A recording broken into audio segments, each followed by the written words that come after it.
الله ربي والإسلام ديني ومحمدا رسول الله. Ya, apa kata Allah tuh? Innal ladzina kazzabu bi ayatina wastakbaru anha la tufattahu lahum abwabus sama wa la yadkhuluna jannataha hatta yaljal jamal fi samil khiyat. Sesungguhnya orang-orang yang takbur, kata Allah, orang-orang yang sombong sebagai udu Allah, musuhnya aku.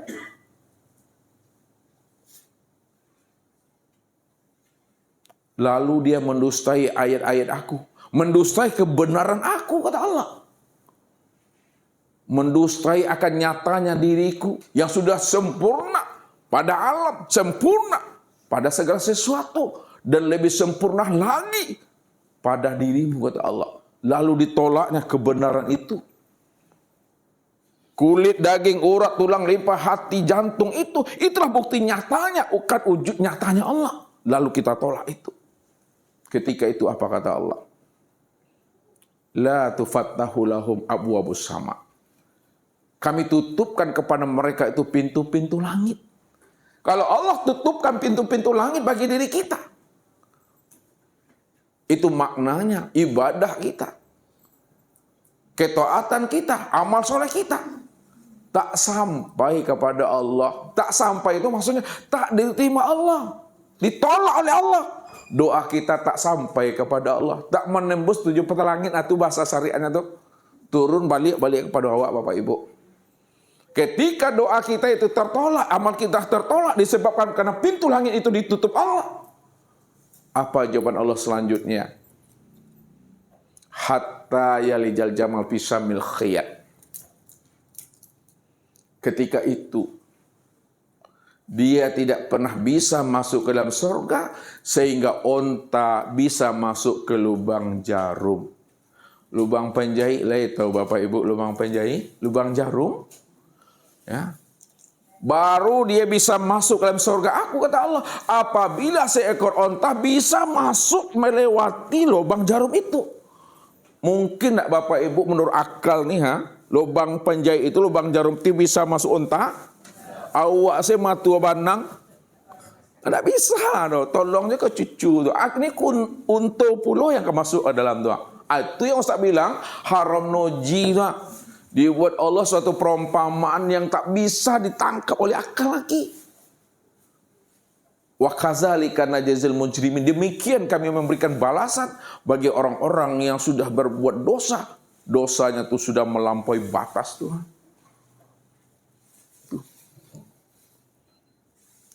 Iblis dalam sini. Kalau dah muncul iblis di dalam, maka dia akan menguasai hati bahjatul qulub ini. Disinilah munculnya namanya sifat setan itu.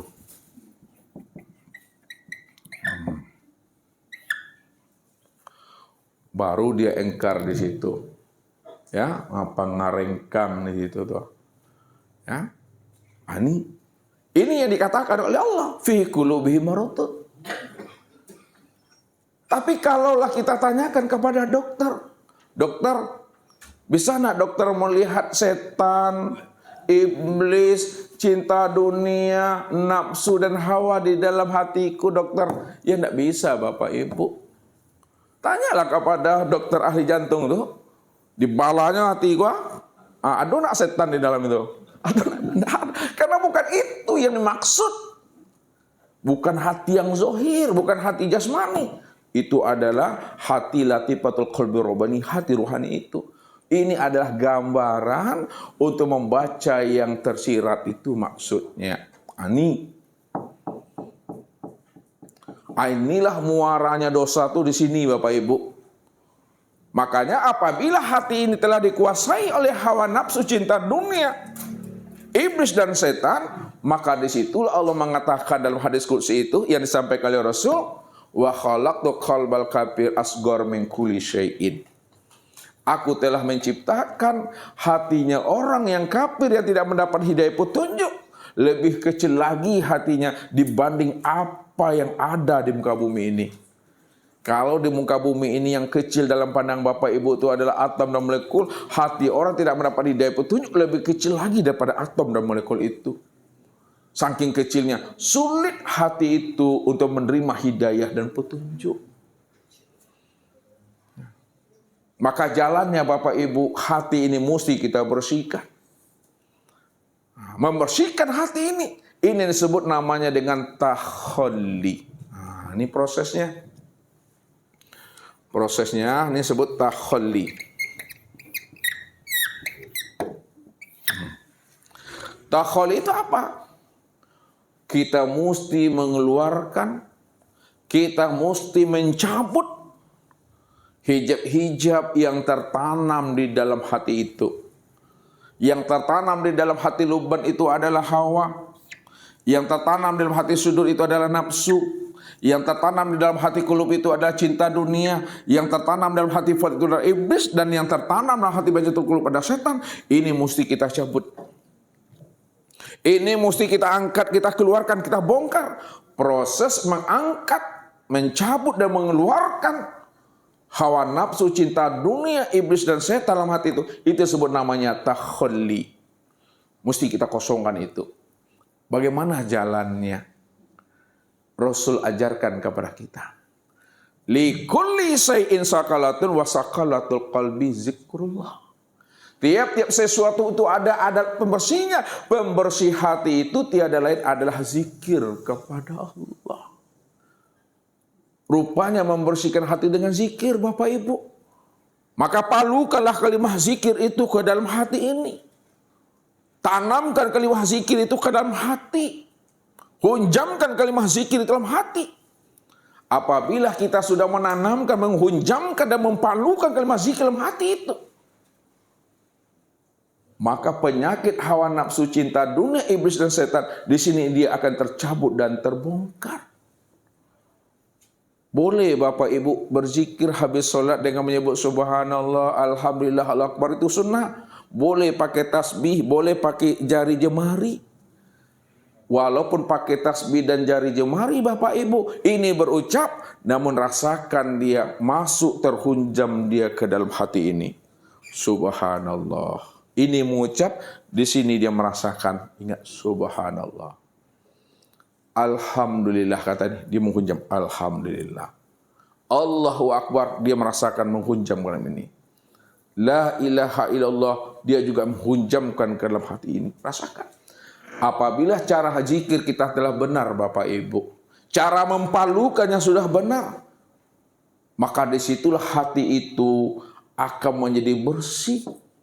Tapi kalau cara mempalukan zikir, cara menanamkan zikir, cara menghunjamkan zikir tidak tepat, walaupun lidah kita ini rajin berzikir Bapak Ibu, saking rajinnya lidah kita berzikir Bapak Ibu, sampai pendek lidah ini berzikir. Namun kalau tidak berilmu, kita tidak memberi hikmah dan faedah juga buat diri kita. Contohnya, ketika nanti ibu-ibu goreng kerupuk, goreng ayam, goreng sambal, nanti tapancuy minyak ange. Lihat tahu tapancuy? Tapacaknya kena minyak panas. Nanti keluar angka-angka tuh 5, 7, 8, 10. Tuh. Kenapa? Karena hati ini sama ibarat teko. Teko tahu Pak, cerek? Lele. Nih cerek. Teko ya, teko. Ginilah kira-kira gambarnya dia. Hati kita itu ibarat teko. Apa maknanya hati kita ibarat teko? Dia akan mengeluarkan isi apa yang ada di dalamnya. Sama seperti teko ini. Kalaulah di dalam teko ini diisi namanya air teh, ketika dituangkan dia ke dalam wadah gelas ini, pasti keluarnya adalah air teh. Kalau di dalam cerek ini diisi namanya air kopi, pas waktu dituangkan ke wadah gelas ini, tetap keluarnya air kopi. Tidak mungkin kalau di dalam teko itu air teh keluarnya kopi. Tidak mungkin di dalam teko itu kopi keluarnya teh. dia tetap mengeluarkan apa yang ada di dalam dada. Begitu hati itu yang sebenarnya. Hati kita selalu mengeluarkan apa yang ada di dalamnya. Apa maknanya? Apabila hati kita ini selalu ditanamkan kalimah subhanallah, alhamdulillah, Allahu akbar, la ilaha illallah. Pada saat bapak-bapak keluar dari majlis, keluar dari masjid, karena ujung kaki ko diurek kayu tu, tetap dia mengucap astagfirullahaladzim, Allahu akbar, la ilaha illallah. Kenapa? Dia mengeluarkan isi yang ada di dalam dada ini. Itu dia. Begitulah hati itu sebenarnya. Maka proses membersihkan hati daripada nifak batin adalah berzikir. Itu mesti dipahami. Bukti cara zikir kita adalah benar, bukti cara zikir kita sudah tepat. Apa kata Allah? Ala bizikrillah tatmainul qulub. Ketahui, kata Allah, bahwa orang yang senantiasa mengingat Allah, pasti hatinya itu akan menjadi tenang. Pasti hatinya itu akan menjadi tentram. Tenang dan tentramnya hatinya itu merasakan innallah ma'ana itu. Tak berjarak dengan Allahnya. Tapi kalau ada orang berzikir dia 5.000, 10.000, 20.000, 70.000, tapi tak tenang hatinya. Begalau juga Bapak Ibu. Itu kata Allah, dia belum berzikir, akan tetapi dia hanya sebatas melapaskan kalimah zikir. Melapaskan kalimah zikir dengan zikir berbeda Bapak Ibu. Kalau melapaskan kalimah zikir, semua orang pandai, anak kita pandai. Tapi dia belum dikatakan orang yang berzikir. Kalau dia benar-benar berzikir, ingat akan Allah, insya Allah, maka dia akan mempengaruhi sisi yang batin, sisi yang zahir ini sebenarnya. Ya, tenang dia itu. Jadi palukan dengan kalimah zikir. Jadi ketika dah dipalukan dengan kalimah zikir, Bapak Ibu, udah bersih dia. Maka penyakit hawa yang ada di dalam lubang ini akan berganti Bapak Ibu. Disinilah munculnya namanya iman itu. Nah, iman tuh. Apa kata Allah?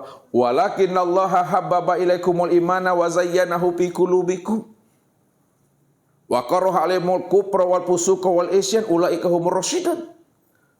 Akulah yang membuat hatimu itu cinta dengan keimanan, rindu dengan keimanan. Dan aku pula lah yang menanamkan keimanan itu selalu tertanam dan tertancap di dalam hatimu, kata Allah. Ini munculnya iman di situ. Maka iman itu Bapak Ibu, itulah yang dikatakan antu'minu bi ru'yatillah. Orang yang sudah beriman, di mana yang mampu merasakan, bahkan bermusyahadah dengan Allah yang dia sembah, yang dia ingat, yang dia tuhankan selama ini. Ketika itu la tahaf wa la tahzan innallaha ma'ana. Pada saat itu tidak ada lagi rasa khawatir dan rasa gamang dalam hidupnya, karena dia telah betul-betul bersama Allah. Itulah bukti seorang kekasih Allah Bapak Ibu. Bukti seorang kekasih Allah, Allah beri jawabannya. Inna awliya Allah la khaufun alaihim walahum yahzanun. Bukti kekasih Allah itu di mana dia tidak akan pernah rasa khawatir muncul di dalam dirinya dan tidak pula ada rasa takut terbit di dalam hatinya. Baik di dunianya maupun di akhiratnya. Kenapa? Karena dia sudah bersama Allah. Tuh ya. Nah, kalau bahasa tasawufnya, walaupun surga tidak ada Bapak Ibu, nah, walaupun surga tak ada, neraka sih ada, masuk neraka Bapak Ibu, tidak ada kalau le bersama Allah. Ya. Jangan khawatir kalau masuk neraka kalau bersama Allah. Aman itu. Tapi kalau masuk neraka tak bersama Allah, acincai dia itu. Jadi bersama Allah itu mesti mantap tuh. Kalau udah bersandar kepada Allah itu, barulah selamat kita dunia wal akhirat. Maka sandarkan diri kepada Allah tuh zahir dan batin, bergantung kepada Allah zahir dan batin. Betul-betul serahkan diri ini zahir dan batin dengan setengah-setengah hati, Bapak Ibu. Betul-betul berselindung tuh ya betul-betul habis gitu. Nah, berselindung tahu Bapak Ibu? Maha menyuruh. Lihat, kalau Ustadz berselindung di balik papan tulis ini yang nampak sama Bapak Ibu apa? Papan tulis. Kalau Ustadz berselindung di balik tian yang nampak apa? Kalau Ustadz berselindung kepada Allah, Allah yang tampak. Apa maknanya berselindung kepada Allah tuh? Makna berselindung kepada Allah itu serahkan wujud dan sifat kita kepada Allah. Maksudnya hidupkan, terbitkan rasa kesadaran Tuhan di dalam diri bahwa Allah lah yang wujud, Allah lah yang bersifat. Kalau Allah yang wujud, Allah yang bersifat, kita tidak wujud dan tidak bersifat, ketika itulah kita telah berselindung kepada Allah sudah. Itulah orang yang sudah berada dalam kelima, orang yang sudah dikandung di dalam Rahman dan Rahimnya Allah itu. Apa buktinya orang yang telah berselindung itu? Kata Allah, sebagai kekasihnya. Innal abdi iza ahbabtuhu qataltuhu. Sesungguhnya hambaku, apabila dia telah ku cintai, dia telah ku jadikan sebagai kekasihku, kata Allah. Karena dia telah berselindung kepada aku, dia telah menyerahkan semuanya, wujud dan sifatnya kepada aku. Yakin dia, yang wujud dan bersifat itu aku, yang sudah nyata pada dirinya. Ketika itu, qataltuhu, aku sebenarnya telah bunuh dirinya. Kalau aku sudah bunuh dirinya, kata Allah, wa ana dia tahu, maka diri yang telah aku bunuh itu, aku sebagai gantinya. Kalau aku sebagai pengganti daripada dirinya itu, maka disitulah yang wujud itu sebenar-benarnya aku. Kalau aku yang wujud sebenarnya pada dirinya, maka yang mendengar itu aku, yang memandang itu aku, yang berkata itu aku, yang mengetahui itu aku, yang berkuasa berkehendak dan hidup itu aku. Aku beraku-aku di dalam aku. Tak ada aku yang lain, melainkan akulah yang beraku-aku itu dalam diri aku itu. Aku yang berbuat dengan sendirinya. Aku yang berkehendak dengan sendirinya. Nyatanya perbuatan dan kehendak aku yang disebut namanya insan. Karena insan itulah nyatanya aku itu. Itulah orang yang berselindung. Orang yang sudah menggadaikan dirinya kepada Allah itu. Dah tergadai diri kita kepada Allah. Itulah bahasa tasawufnya tuh. Kalau bahasa tauhidnya, hakikatnya Allah dibunuh diri ini. Udah dimatikan diri ini. Tak ada lagi merasa diri kita itu yang ada. Tuh yang kesadaran Tuhan itu mesti hidup dalam diri kita itu. Sehingga apa? Kita tidak ada lagi beraku-aku pada kita itu. Yang beraku-aku itu hanya Allah. Aku yang beraku-aku di dalam aku. Tidak ada siapa-siapa di situ. Itu udah namanya berselindung tuh Bapak Ibu. Ini yang iman tuh udah muncul. Ya, makanya Bilal bin Rabah Bapak Ibu, ketika diletakkan batu besar di dadanya ini, disuruh dia mengucapkan bertuhan kepada Lata dan Uzza. Lalu apa kata dirinya kepada majikannya? Ahad, ahad, ahad. Siapa Ahad itu sebenarnya? Ahad itu ya Allah. Sanggup dia itu, walaupun dia mati, matinya itu di dalam Rahman dan Rahimnya Allah. Matinya itu di dalam kandungan dekapan Tuhan. Ahad, Ahad, Ahad. Walaupun fisiknya, tubuh zahirnya ini dikuasai, diperbudak oleh majikannya, tapi yang namanya rohaninya, yang namanya kolbunya, yang nama imannya tidak akan pernah dikuasai oleh majikannya itu. Inilah orang yang dikatakan sebagai kekasih Allah. La khaufun alaihim walahum yahzanun itu. Tidak ada rasa khawatir hidup dalam dunia ini, menjalankan cerita dan sandiwaranya Allah, dan tidak ada pula rasa takut ketika dia akan menghadapi namanya kehidupan di akhirat, karena dia sudah bersindung kepada Allah itu. Ini kesadaran Tuhan mesti hidup. Jangan hanya sebatas di bibir Bapak Ibu, jangan hanya sebatas retorika bahasa, enak didengar, enak diucapkan, tapi berat mengamalkannya. Ini zahir batin, anugerah Allah. Tak bisa dibuat-buat, tak bisa dibikin-bikin Bapak Ibu tuh. Iman yang sudah tertanam, dah terpatri dalam diri itu. Ini sandarannya kuat. Nah, kalau dah kuat iman, sudah hidup iman, sudah tumbuh subur dia di dalam hati luban itu, maka dia akan menjalar ke dalam hati sudur. Nafsu itu akan tersingkir dia. Maka ketika nafsu sudah tersingkir, muncullah di sini namanya Islam. Nah, Islam itu, itulah orang yang telah berserah diri kepada Allah. Anda berserah diri. Ya. Tak ada lagi sebesar zarah lagi. Perbuatan dirinya diserahkannya kepada Allah. Ya. Kalau dia telah berserah diri kepada Allah, zahir dan batin, maka disitulah Allah pasang badan buat dirinya. Ya, Allah pasang badan buat dirinya. Apa kata Allah? Man adani waliyan faqad hazantuhu bil harbi. Barang siapa yang menyakiti, siapa yang menzolimi, menganiaya kekasihku, kata Allah. Siapa yang memberi mudarat kepada waliku, udah sama dia menantang aku. Sudah sama dia mengajak aku berperang, kata Allah.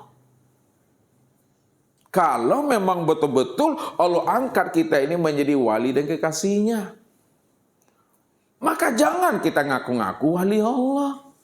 Jangan kita ngaku kekasihnya Allah. Ya. Bagaimanapun kita mengatakan kekasih Allah, wali Allah, kalau Allah belum mengatakan kita wali dan kekasihnya, itu belum dikatakan kekasih dan wali Allah. Itu ngaku-ngaku itu. Tapi kalau Allah yang mengatakan kita ini wali dan kekasihnya, 1000% itulah wali dan kekasihnya. Itulah jaminan Allah. Man adani waliyan faqad hazantu bil harbi itu. Siapa yang menyakiti wali dan kekasih aku, sudah sama dia berperang dengan aku. Makanya, betul-betul serahkan diri ini kepada Allah. Kalau sudah diserahkan diri kepada Allah, dalam pandangan Allah kita sudah menjadi wali dan kekasihnya, maka disinilah Nabi membukakan rahasia diri seorang wali itu.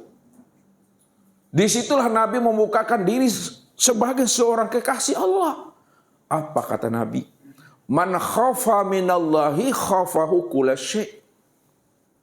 Barang siapa yang sudah benar-benar takut kepada Allah, sudah benar-benar patuh kepada Allah, penurut kepada Allah, tak ada lagi merasa dirinya ada di hadapan Allah, tak ada lagi merasa dirinya bersifat di hadapan Allah, dirinya di hadapan Allah, la haula wala quwata illa billah, khafahu kulla syai'. Seluruh alam ini patuh kepada dirinya. Seluruh alam ini patuh kepada dirinya. Kenapa patuh kepada dirinya? Karena alam ini, sesuatu itu Dia tahu siapa rahasia diri seorang wali itu yang sebenarnya. Dia seorang kekasihnya Allah. Rupanya Bapak Ibu, dari sekian banyak hambanya, Allah sebenarnya ingin mencari siapa yang akan bisa menjadi kekasihnya dalam pandangan dirinya. Kalau kita ingin menjadi kekasih Allah, itu harapan kita. Itu keinginan kita. Tapi sebenarnya Allah lah sebenar-benarnya yang ingin mencari siapa yang bisa menjadi kekasihnya. Kalau Allah sudah benar menemui siapa yang akan menjadi kekasihnya, disitulah Allah itu betul-betul mencintai dirinya dunia wal akhirat itu. Selamatlah hidupnya zahir dan batin dalam menjalankan kehidupan dunia ini. Kenapa demikian? Karena Allah telah menjadikan kita menjadi wali dan kekasihnya. Maka itulah yang Allah katakan. Allah waliyul mu'minin, Allah waliyul muttaqin, Allah waliyul muhsinin. Akulah walinya orang-orang yang beriman. Aku walinya orang-orang bertakwa. Akulah walinya orang-orang yang berbuat baik. Karena orang yang beriman dan bertakwa berbuat baik itu kata Allah, itu sebenarnya adalah kekasihku. Dialah sebagai kekasihku yang sebenarnya. Kalaulah kekasih Allah diganggu Bapak Ibu, siapa yang marah tuh?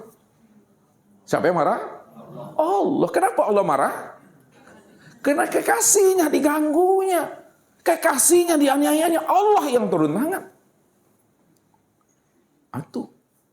Nah sekarang bagaimana jalan kita? Sehingga Allah betul-betul menjadikan kita ini menjadi kekasihnya. Tentu kita ini betul-betul menjadi orang yang patuh dan penurut kepada Allah. Ya. Jangan kita ini berselingkuh dari Allah. Allah itu Bapak Ibu, kalau Bapak Ibu ingin tahu rahasianya, Allah itu sebenarnya pencemburu Bapak Ibu. Pencemburu sange. Sange itu? Sangat. Apa buktinya bahwa Allah itu pencemburu sangat dia kepada kita Bapak Ibu? Apa kata Allah? Ma ja'alallahu li rajulin min qalbaini fi jawfihi. Aku sekali-kali tidak pernah menjadikan ada dua hati dalam rongga dadamu. Rupanya Allah menciptakan satu hati dari setiap rongga dada kita itu. Tujuannya apa? Allah ciptakan satu hati. Supaya hati yang satu yang dijadikan Allah di dalam rongga dada kita itu. Hati itu betul-betul full diserahkan kepada Allah untuk bermanja-manja dengan dirinya. Apa maknanya itu? Kalau hati kita yang satu itu diisi dengan dunia, diisi dengan nafsu, maka hati kita ini tidak akan pernah ada rasa mahabbah dan rindu kepada Allah. Allah takkan pernah mau mengambil bagian di dalam hati kita itu. Karena hati kita sudah dipenuhi dengan dunia dan nafsu. Tapi kalau hati kita yang satu itu, yang dibuat Allah, diisi dengan bermanja-manja dengan Allah, diisi dengan rindu kepada Allah, diisi dengan bercinta-cinta dengan Allah, diisi hati ini dengan kulimah subhanallah, alhamdulillah, Allahu akbar, la ilaha illallah, Allahu. Maka namanya dunia, namanya nafsu dan akal fikir juga tidak akan pernah mampu mengambil bahagian di dalam hatinya Bapak Ibu. Karena hati Bapak Ibu sudah diisi dan dipenuhi rasa mahabbah dan rindu bersama Allah itu.